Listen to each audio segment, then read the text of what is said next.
आप अपने जेब से फीस क्यों भरते हैं? क्यों?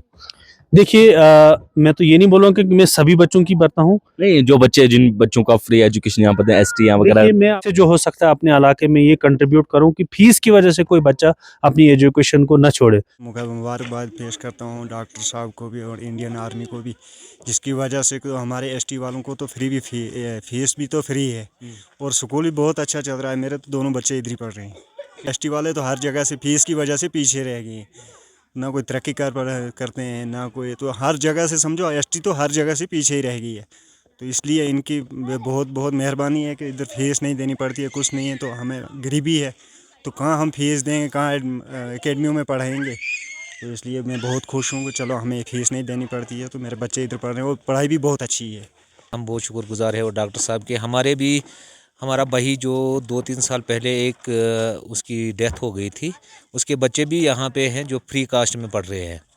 उनका कोई मतलब ये मंथली फीस नहीं लग रहा है। आप भी डॉक्टर पटेल साहब को अपनी जगह से मुबारकबाद जरूर दें, क्योंकि एक ऐसा इनिशिएटिव इन्होंने उठाया कि इनके गांव में कोई भी अनपढ़ न रहे। जिला डोडा का एक ऐसा प्राइवेट स्कूल, जिस प्राइवेट स्कूल में बच्चों को फ्री एजुकेशन दी जाती है। कौन से वो बच्चे हैं, कौन सी कैटेगरी के वो बच्चे हैं, इस वक्त मैं जिला डोडा के सबसे दूर दराज गांव गुंदरा में इस वक्त मौजूद हूँ। यहाँ जहां पर मैं खड़ा हूँ, यहाँ से इस पहाड़ी के बाद जो है डिस्ट्रिक्ट किश्तवाड़ शुरू हो जाता है। मैं इस वक्त डिफेंस पब्लिक स्कूल गुंदरा में इस वक्त मौजूद हूँ। डिफेंस नाम सुनते ही ऐसा लगता है कि ये आर्मी का स्कूल है, लेकिन ये स्कूल जो है जिनका है वो इसमें मेरे साथ मौजूद है। डॉक्टर हामिद पटेल साहब है। आर्मी के इनिशिएटिव से और उनकी कंट्रीब्यूशन से आज यहाँ पर तकरीबन 70 से भी ज्यादा बच्चे जो है वो ज़ेर तालीम है। मेरे साथ में एमडी साहब है। आज यहाँ पर एनुअल डे था, ऐसी सादगी के साथ यहाँ पर एनुअल डे को सेलिब्रेट किया गया। आज के इस दौर में जहां आप देखते हैं कि एनुअल डे के दिन किस तरह के रंगारंग प्रोग्राम्स होते हैं, क्या क्या चीजें वहां पर होती है, लेकिन उसी के एवज में अगर आप गुंदरा को देखेंगे, सादगी भरा प्रोग्राम यहाँ पर हुआ। जैसे यहाँ के लोग हैं उसी तरह के प्रोग्राम, ताकि लोग भी जो है वो यहाँ पर खुश जाए और बच्चों को देखकर जो है खुशी जरूर होती है। मेरे साथ डॉक्टर हामिद पटेल साहब है। डॉक्टर साहब, आज के इस दौर में जहां बहुत से प्राइवेट स्कूल जो है पैसों के पीछे पड़े हैं कि पैसा किस तरह से कमाया जाए, बुक्स के नाम पे हो, फीस के नाम पे हो, एडमिशन के नाम पे हो, फलाने फलाने चार्जेस गिनवा गिनवा के बोलते हैं कि इन नाम पर होना चाहिए। लेकिन इस स्कूल में ऐसा क्या है, इतना ज्यादा बड़ा स्कूल भी नहीं है, लेकिन फिर भी बच्चों को फ्री एजुकेशन दे रहे हैं आप। सबसे पहले मैं आपको खुशामदीद करना चाहता हूँ, दिल की अमीर गहराइयों से आपका वेलकम करना चाहता हूँ। आप इतने दूर दराज इलाके में विज़िट करते हैं और लोगों की आवाज़ जो है वो एडमिनिस्ट्रेशन तक पहुंचाते हैं और बहुत सारे ऐसे मसले हल करते हैं।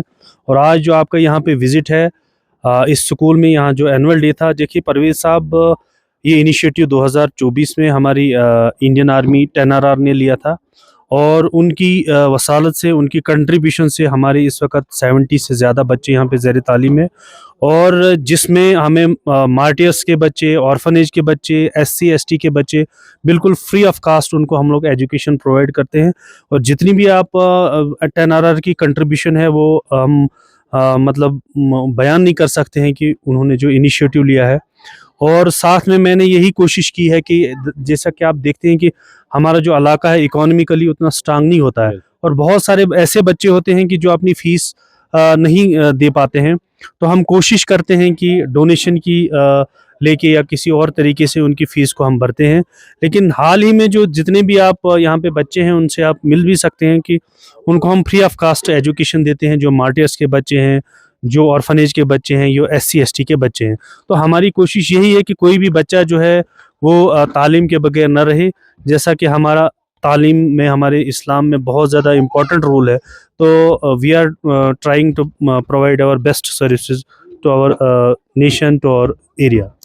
यहाँ पर देखा गया जो नया अंदाज मुझे लगा कि बच्चों को जैसे ग्रेजुएशन सेरेमनी होती है, PhD की सेरेमनी होती है, वैसे उन बच्चों को यहाँ पर फैसिलिटेट किया गया। सेकेंडली उन टीचर्स को भी यहाँ पर फैसिलिटेट किया गया, एक बेस्ट टीचर अवार्ड भी दिया ताकि टीचर्स और बच्चों की दोनों की हौसला अफजाई हो। क्या आपको लगता है कि जिस तरह से बच्चों का, क्योंकि आप कुछ इस वक्त हो गया इस स्कूल को, एक अच्छा एनरोलमेंट जो है वो यहाँ पर बढ़ गया, तो क्या आपको लगता है कि यहाँ के लोग इस स्कूल को सपोर्ट कर रहे हैं? देखिए मैं तो ये कहूँगा कि मैं आपको एक थोड़ा सा उदाहरण देना चाहता हूँ कि सर सईद अहमद ख़ान ने अलीगढ़ मुस्लिम यूनिवर्सिटी जो है वो बनाई थी, लेकिन बड़ी बदकिस्मती से AMU से कोई सर सईद अहमद ख़ान जैसा आदमी नहीं बना। एजुकेशन बहुत ज़्यादा इम्पोर्टेंट है किसी भी कम्युनिटी को, किसी भी कौम को उसकी दिशा बदलने में, किसी उसकी तकदीर बदलने में कौम का बहुत एजुकेशन का बहुत ज़्यादा इम्पोर्टेंट रोल है। जैसा कि हमारे कुरान में भी इकरा बिस्मी आप जानते हैं कि इसी चीज़, हाँ, इसी चीज़ से हमारी शुरुआत हुई है। तो हमारी यही कोशिश है कि हम अपने इस दूर दराज इलाके में अपनी कंट्रीब्यूशन दें और एजुकेशन को हम पहुंचाएं। और जो बेसिक जो होती है, हम बच्चे को, जो आपने देखा होगा कि हमारे बच्चों ने यहाँ पे कोई हेजिटेशन फील नहीं की। जैसा कि आप एक्सपीरियंस रखते हैं, आप बहुत अच्छे जर्नलिस्ट भी हैं, कि बहुत सारे ऐसे जो ऑफिसर होते हैं, बहुत सारे ऐसे लोग होते हैं कि जो जब स्टेज पे आते हैं तो बहुत ज़्यादा हेजिटेशन फील करते होंगे। और आपने बच्चों को, छोटे छोटे बच्चों को देखा होगा कि कैसे उन्होंने स्पीच की, कैसे उन्होंने अपने प्रोग्राम को प्रेजेंट किया। तो सबसे बड़ी बात यही होती है कि बिल्कुल सबसे बड़ी बात यही होती है कि गांव के बच्चे को में एक हेजिटेशन होती है जब वो सिटी में जाता है, जो हमने भी फेस किया है। तो हमारा यही है कि मोरल एजुकेशन के साथ साथ उनकी हेजिटेशन को फ्री किया जाए। जैसा कि आप जानते हैं कि मैं एज ए डॉक्टर बताना चाहता हूं कि आप बच्चे के हाथ में अगर मोबाइल देंगे तो वो सारा ऑपरेट कर लेता है, क्योंकि उसका आईक्यू और दिमाग बहुत ज़्यादा तेज होता है। जो हम और आप नहीं जानते हैं वो बचा जाता है। लेकिन बच्चे को गाइड करना, उसको सही दिशा दिखाना कि माँ बाप की खिदमत कैसे करनी है, माँ बाप को कैसे पेश आना है, रेस्पेक्ट कैसे करनी है, अपने घर को कैसे मेंटेन रखना है, कैसे अपने सेल्फ डिपेंडेंट बनना है, कैसे अपनी सफाई खुद करनी है। तो मुझे लगता है इन चीज़ों की बहुत ज़्यादा ज़रूरत है आजकल के टाइम। लास्ट क्वेश्चन है मेरा, आप अपने जेब से फीस क्यों भरते हैं, क्यों?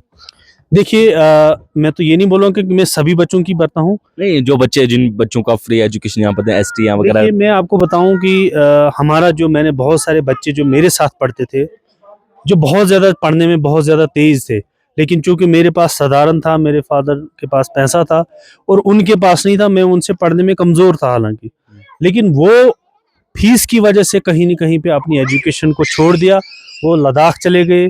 और मैंने ये तय कर लिया था कि भाई जो बच्चा मेरे से जो हो सकता है अपने इलाके में ये कंट्रीब्यूट करूं कि फीस की वजह से कोई बच्चा अपनी एजुकेशन को न छोड़े। और जैसे कि यहाँ पे पेरेंट्स भी हैं जिनके बच्चे यहाँ पे फ्री एजुकेशन है, उनसे भी आप इंटरेक्ट कर सकते हैं। तो मेरा यही मकसद है कि मैं अपनी तरफ से अपनी इलाके में, अपने गांव में कंट्रीब्यूट करूं और मेरी तरफ से एजुकेशन हर एक बच्चे को पहुंचनी चाहिए। मैं डॉक्टर परवेज साहब को एज अ डॉक्टर जानता था, मुझे भी नहीं था पता कि ये अपने इलाके में कोई स्कूल चलाते हैं। कल इनका कॉल आता है कि हमारे स्कूल में कैनुअल डे था। मैं भी दौड़े दौड़े चला आया, क्योंकि इनके इलाके घूमने का भी बड़ा शौक था। पहली बार मैं जो एंड है वहां पर आया हूँ। लेकिन यहाँ पर जब मैं बात कर रहा था तो सुनने में आया कि फ्री एजुकेशन यहाँ पर बच्चों को दी जाती है, तो दिल बहुत ज्यादा खुश हुआ। जिस सादगी के साथ इस एनुअल डे को सेलिब्रेट किया गया, पूरे गांव के चेहरे पर खुशी थी। लेकिन खुशी उससे भी ज्यादा उन लोगों पे थी जो बाहर से यहाँ पर आए थे, जो वो एक्टिविटीज को नोट कर रहे थे, जब वो यहाँ पर स्किट प्रोग्राम या बाकी जो बच्चों को जिस तरह से फ्रेम यहाँ पर किया गया कि इनको कैसे यहाँ पर फैसिलिटेट करना था, तो बहुत ज्यादा दिल जो है वो खुश हुआ। आप भी डॉक्टर परवेज साहब को अपनी जगह से मुबारकबाद जरूर दें, क्योंकि एक ऐसा इनिशिएटिव इन्होंने उठाया कि इनके गांव में कोई भी अनपढ़ न रहे।